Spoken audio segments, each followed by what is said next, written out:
Hi, my name is Gerard Karpik. Our company is TeamFast.com.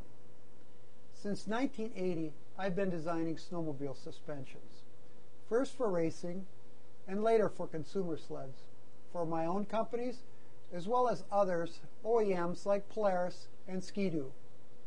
In the video today, I'd like to share with you some of the neater things I've learned about snowmobile suspensions. In the editing of the video, we've had to speed things up and slow them down in certain areas to get the sleds to run within the same bump series and frames. This generally means the blue attack sled, which is the stock suspension, has been sped up, while the M20 equipped Apex has been slowed.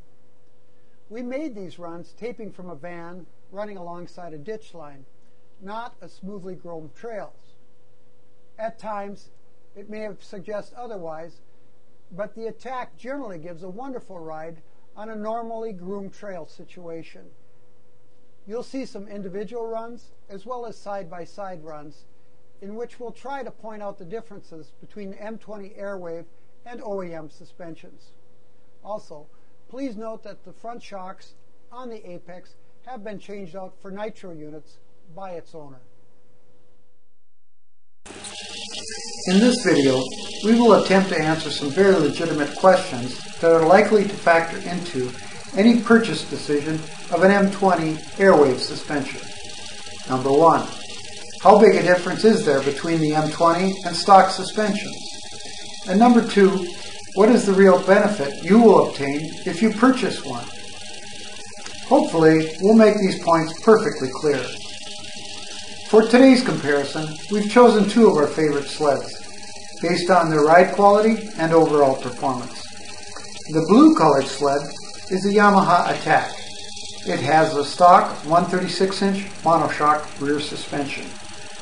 The red sled is a Yamaha Apex, featuring our industry-leading M20 Airwave rear suspension. With 0 to 6-inch terrain making up the majority of impacts encountered on groomed trails today, we chose the Attack as our stock base sled, knowing its ride quality is above OEM par at this bump height, and we wanted similar sleds for a clear comparison. During the run, you'll notice the rider on the stock suspension Attack being pitched more often, sometimes severely. He has to work harder to maintain control. Hopefully you've noticed that the start point for both sleds were the same, and they're running the very same ditch line. Noticeably, the stock suspension sled has slowed more often to enable the rider to maintain control in bumpier sections. We'll take a closer look at some of those sections later.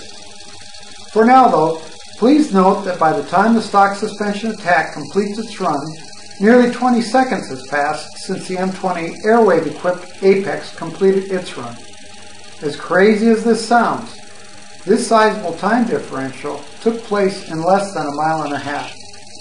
Think about that at the end of the day.